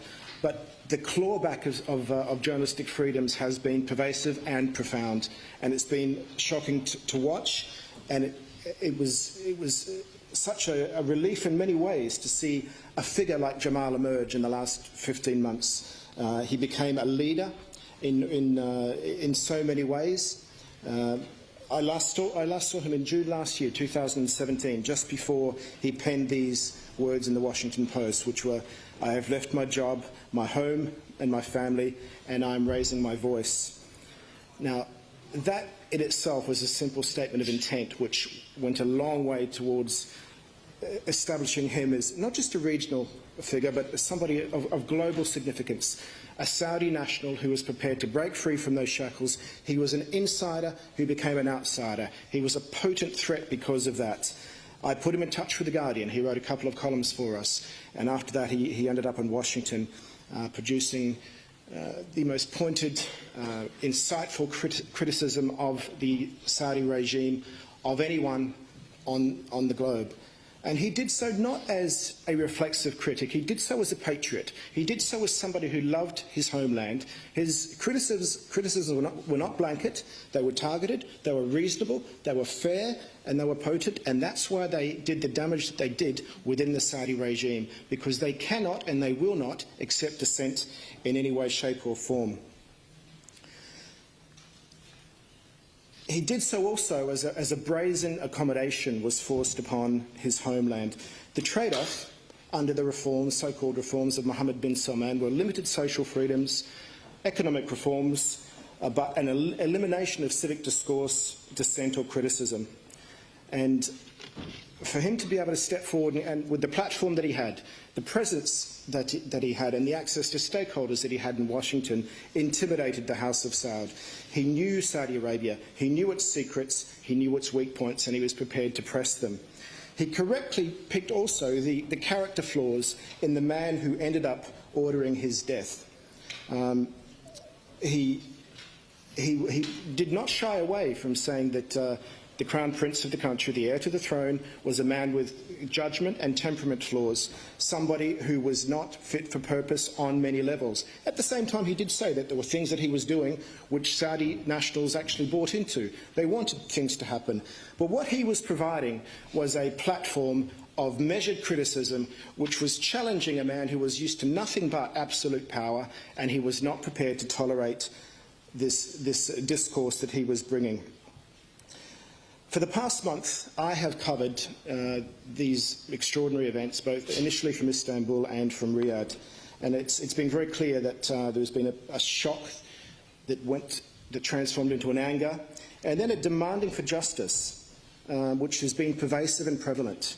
There has been a collective voice which has risen, and while I hark back to this fear that regional journalism is in a perilous state, I actually have seen a glimmer of hope in the last few weeks. Almost a tipping point. In Riyadh last week, and Riyadh is a lockdown place where even in taxis or in hotel lobbies, people will not criticise the regime. Until last week, where I must have had a good 15 to 20 people open conversations with, this cannot happen to our country, what they have done to this man is haram. Now, that in itself is something to cling on to. This seems to be a moment where Saudi voices have been empowered because of the shocking circumstances of the death of our friend Jamal Khashoggi. Saudis themselves know the blatant fiction that says that a team of 18 hitmen could be sent from Saudi Arabia to Turkey to kill somebody. 4 of them are members of the Crown Prince's security detail. One of them is a forensic scientist who's the head, works for the General Intelligence Directorate, and the Crown Prince doesn't know about that. Of course that's wrong. Saudis know that, and they are using that blatant fiction as a pressure point against the regime itself. Also, seeing the force of international pressure brought on by journalism in many ways, diplomacy and others, it's given people a confidence to come back to the power of facts and evidence. It's partly restored, in my view, the value of truth. This is your legacy, Jamal, and it's a remarkable one, that in an age of narrative, objective truth starts to matter again because of the life that you lived. Now, the last year has been such a bleak landscape across the region where reality has been shredded by a relentless onslaught on reason. But I do hope, just in closing, that this shocking event, which has rocked us all, is going to mark a moment. Jamal saw himself as having a duty to speak out. He told me in an email last year that in some ways he regretted not having done so earlier. We had a to and fro on that. It was clear the political landscape that he came from, and it was clear that once he'd made that decision, he went full-throated and he went for it. And Jamal, when you did speak, it mattered. Your life and your untimely death has sparked a hope that I think, from my time in the field, both in Turkey and in Saudi Arabia in the last month, has been palpable and tangible. People are daring to raise their voices, to criticise and to challenge. A Saudi leadership that had enjoyed total impunity until early October doesn't have that anymore. The licence that it had been given by its allies to do whatever it pleases has been partly taken away from it at least. Even Trump is struggling to defend the royal court at the moment, although I think he will go back to that default position. Jamal would always say, and this is something that he said in conversations with me many times, that he did not expect people to agree with him or even like what he said. The fact that he could speak out is why he was doing it. Talking out mattered. He wanted to debate. He wanted to contest for ideas, to challenge, to argue. They were rights well worth fighting for. And for that you will stand in history as a giant of your country and of the region and of the craft that you so loved of journalism. Thank you.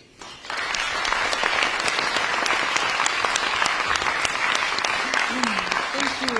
Can I invite editor of Arab Digest, Hugh Miles, to the stage, please?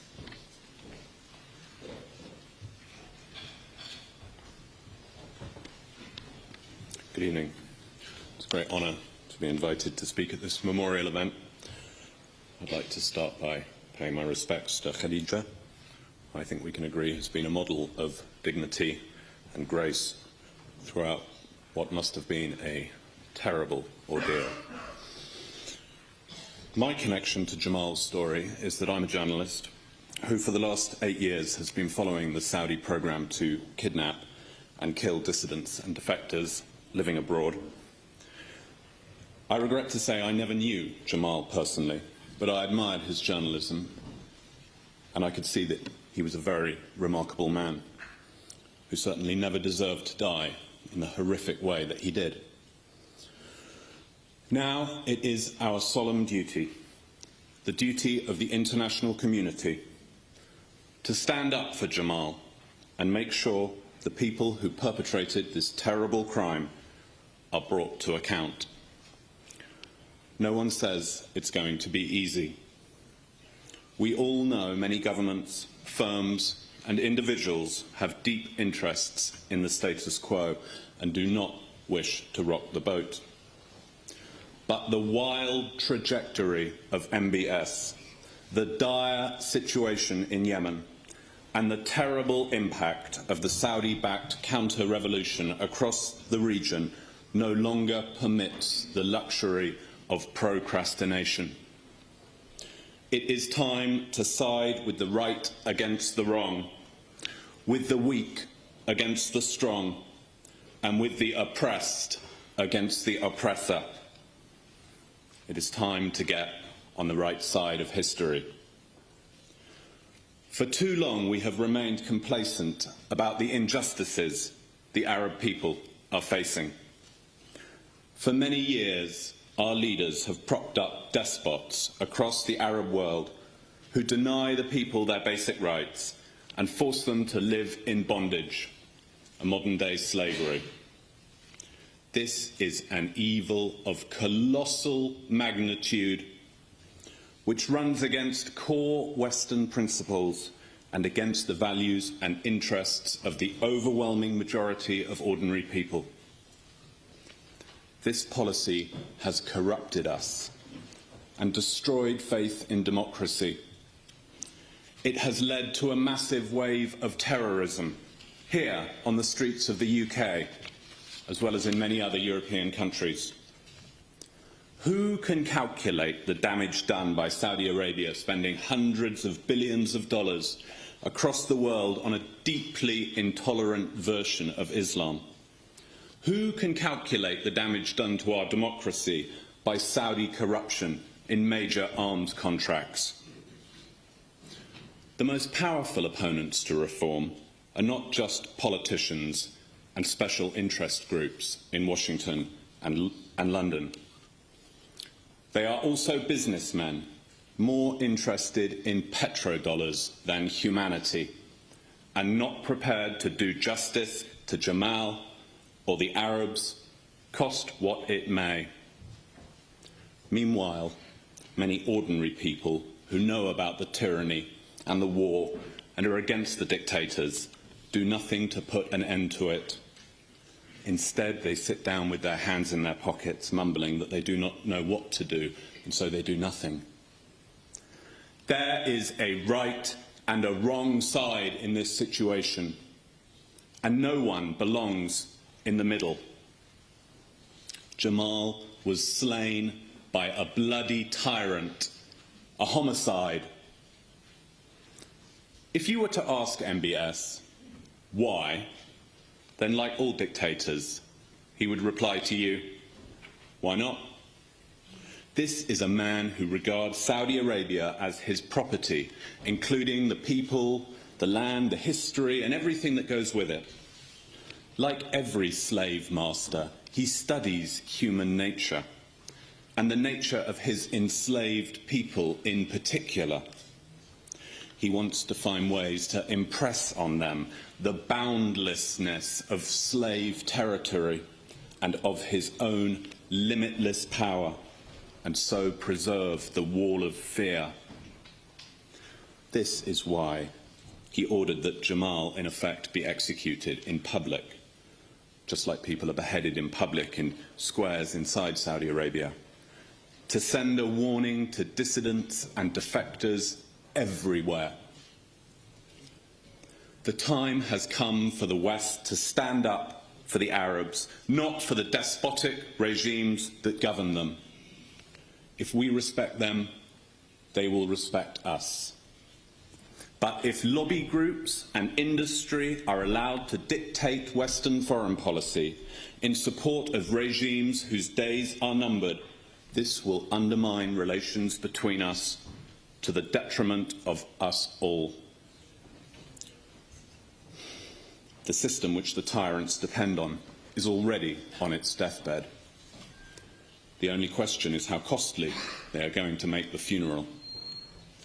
Every passing hour, MBS, Mr. Bonesaw, is violating the just and inalienable rights of his own people, and so every hour he silently but surely is whetting the knife of vengeance for his own throat.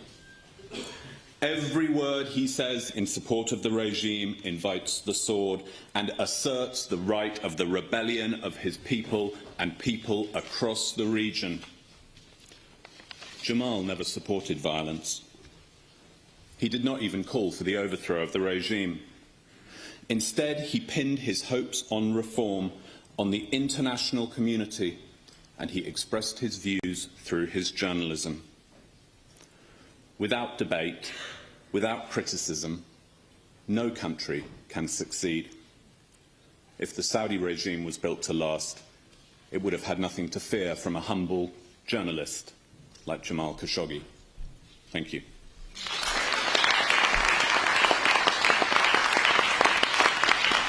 Thank you. May I invite Ajmal Masroor, British broadcaster.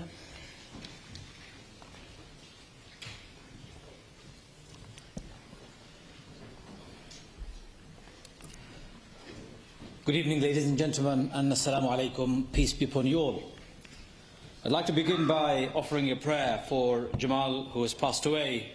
May God have mercy on his soul and grant him the highest of rewards, and his family and friends patience, and the civilized world the endurance to be able to put up with this horrifying experience.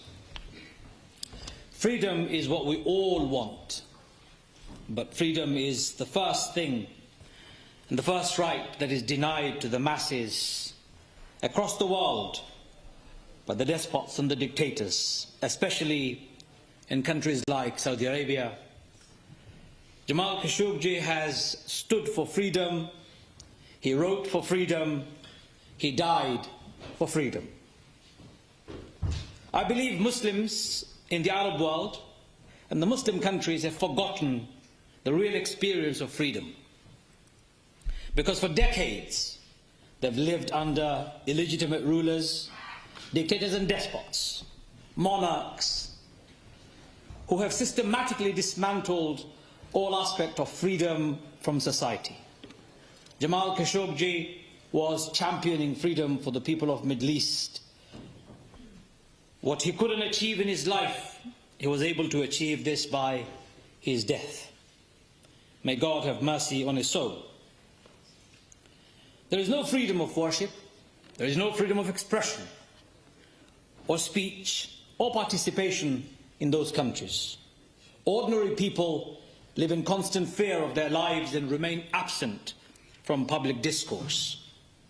Freedom has become a figment of their imagination. Jamal Khashoggi lived for freedom, wrote for freedom, and died for freedom. Ladies and gentlemen, the paradox is that the heartland of Islam that set free the entire people of the Middle East and subsequently influenced freedom of people worldwide, today is completely devoid of the very basic right to freedom. To me, Saudi Arabia is a terrible example of Islam and the Muslims across the globe. Saudi Arabia has been dominating the news for its treatment of Muslim theologians, academics, journalists, and anyone who has voiced any concern against the kingdom and its despotic rulers, especially the Crown Prince Mohammed bin Salman.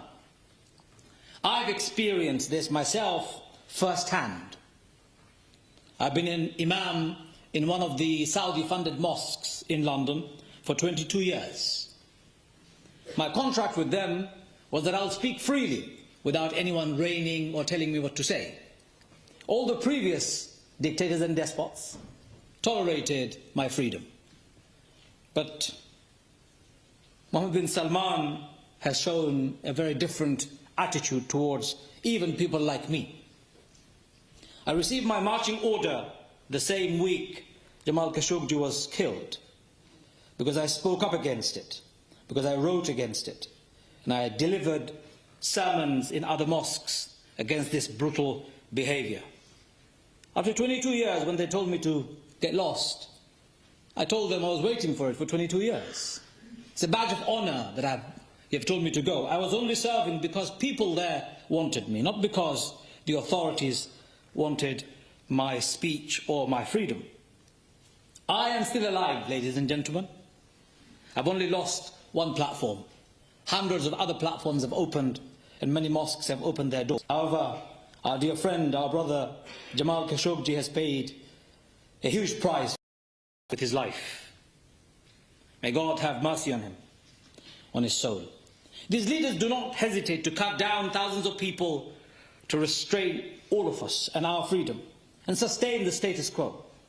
Their reasons for draconian rules and restraints are purely selfish. They wish to remain in power eternally, and they wish to enjoy nations' wealth illegally. How to return freedom in the Arab and the Muslim world requires rethinking and robust actions. Jamal Khashoggi's death has paved the way, in my view, for that struggle. It has paved the way for our governments to shed its double standard and hypocrisy, its cover-up and its arms deals. Britain, America are at the forefront, and I'm ashamed of our government's stance and its silence.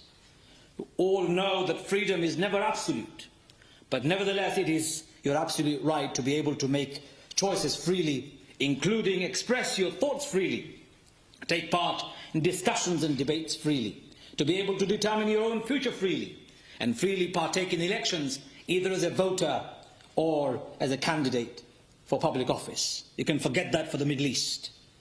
Hasn't happened, and when it did happen in Egypt, Saudi Arabia and some of the other culprits bankrolled the destruction of democracy and supported return of the Pharaoh, the Dictator General Sisi. You should be able to take your leaders to account freely, and you can forget that in the Middle East too. Jamal Khashoggi died for freedom, lived for freedom, and wrote for freedom.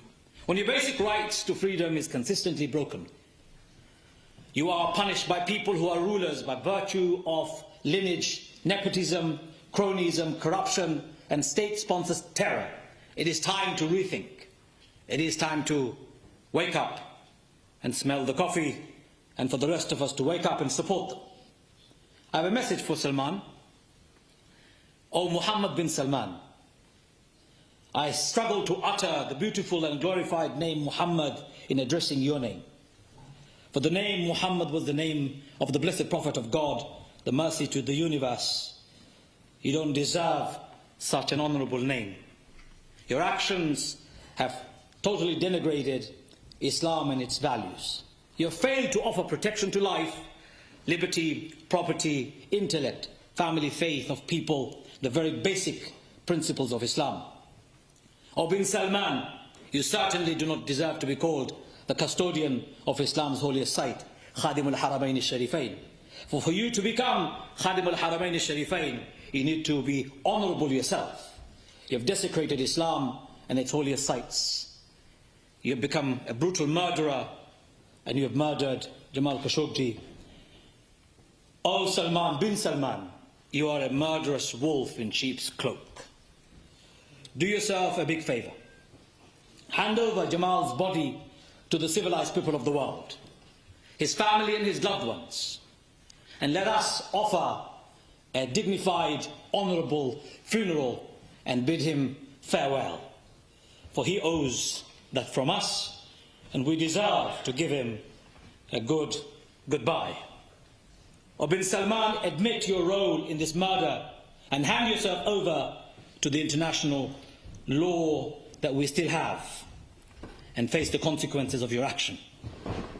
And bin Salman, you and your regime and your royal family have been responsible for locking up scholars, academics and journalists. Free them now. Free all the political opponents. And I know our politicians are very shy of calling it, and some of our academics are also shy of calling it, but I'll call for it. Royal family of Saudi Arabia are illegitimate, despotic, and the sooner they go, the quicker the Middle East will experience freedom. We should not support them ever, for they do not have any legitimacy.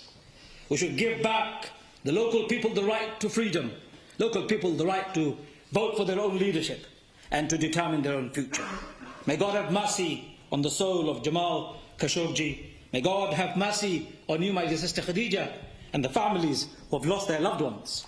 And may God have mercy on the rest of us who stand on the shoulder of a giant who has paid with his dear life for freedom. Thank you very much.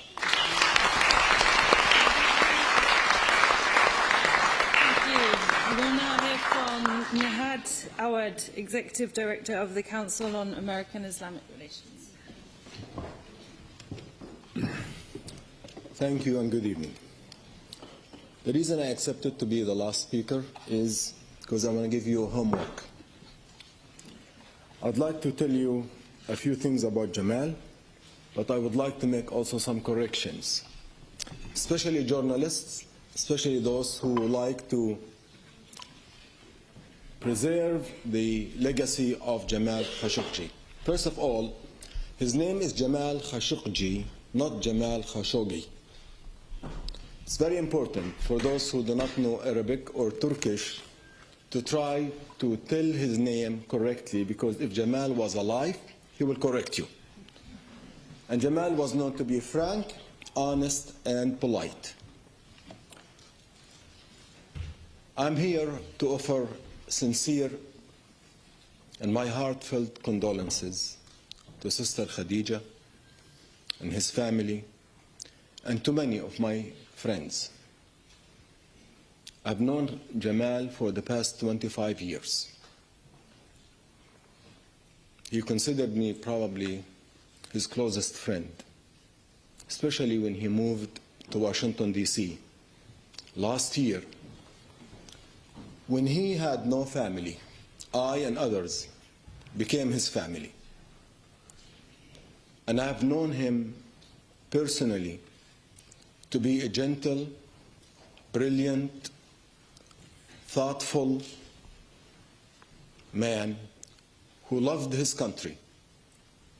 As Sarah said, even if she screams at him when she disagrees with him, he will respond whispering because he was so gentle, correct?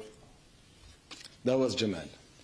If you've known him, you almost become automatically his friend. Jamal had no enemies, except those who love to be enemies. And let me tell you a little bit more about Jamal. Jamal was not a voice for the voiceless. Jamal became a voice for those who were silenced. Because he never chose to be a leader. I've known Jamal. He was not a leader, but he had leadership qualities. He was very measured. He would listen more than talk. He would be the last one to say something after he heard all people. He's thoughtful.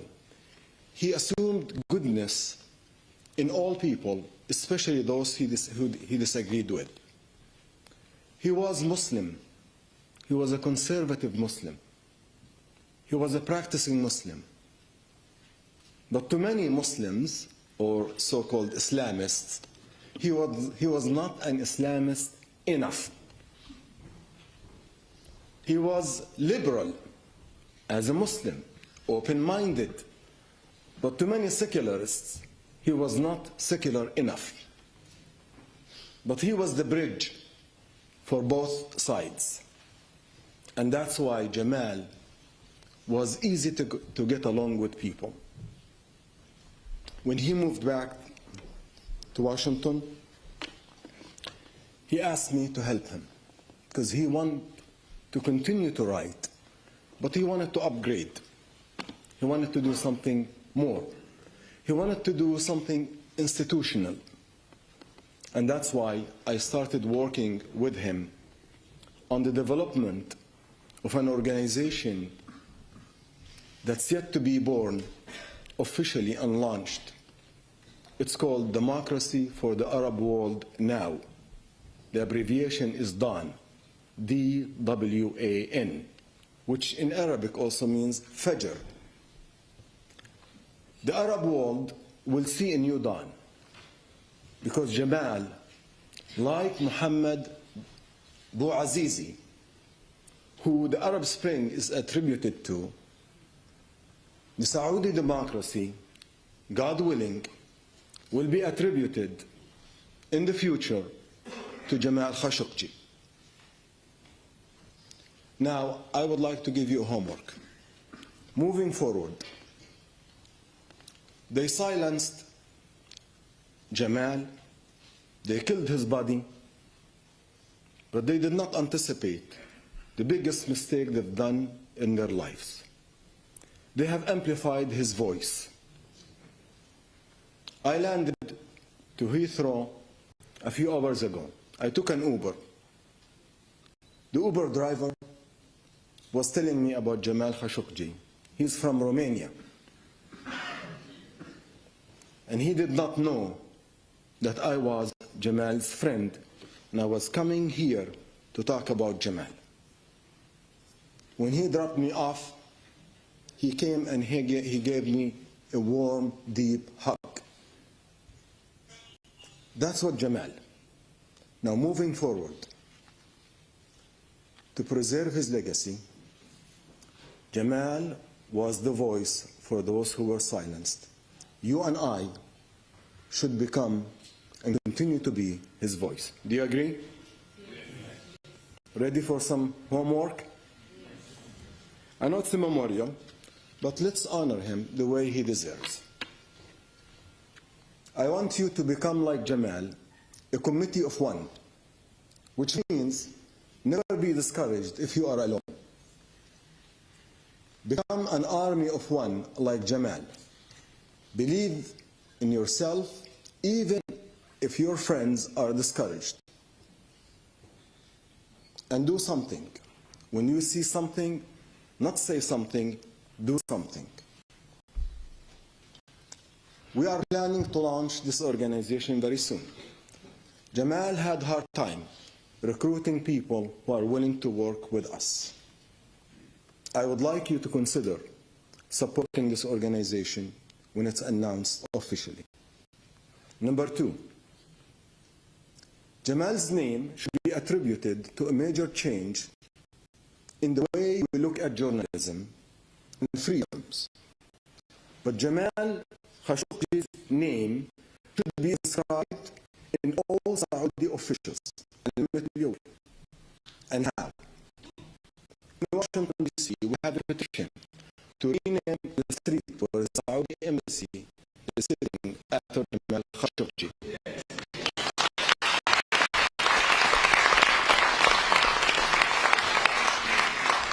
We're going to petition the city of Washington, D.C. to name the roundabout in front of the Saudi embassy after Jamal Khashoggi's name.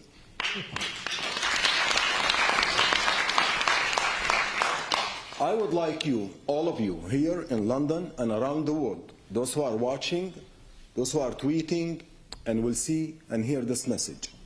Like Jamal, believe in yourself and start a petition in every capital in the world, in every city in the world, where there is a Saudi embassy or a Saudi mission or a consulate, to rename it after Jamal Khashoggi.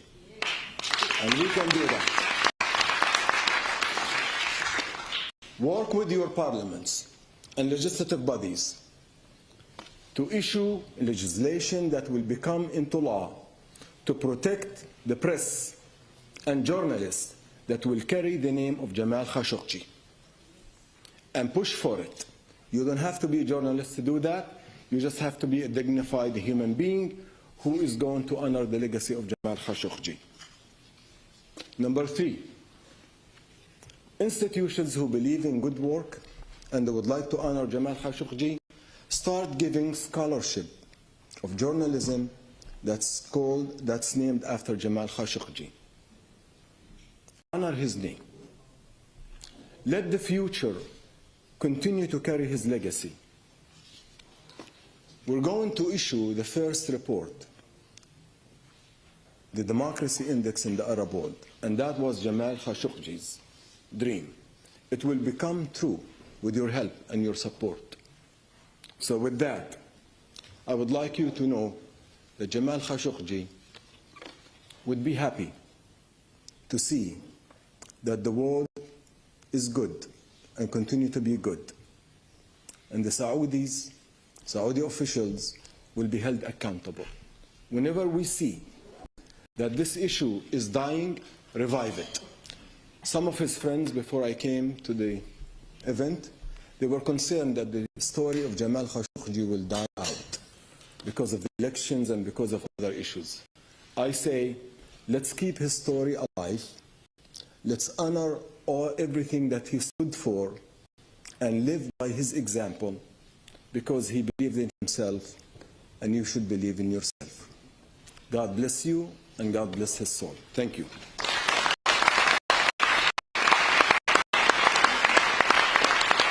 Thank you everyone for attending this incredibly moving tribute to Jamal. The fact that so many of you are here speaks volumes about who he was as a person and the impact his life had.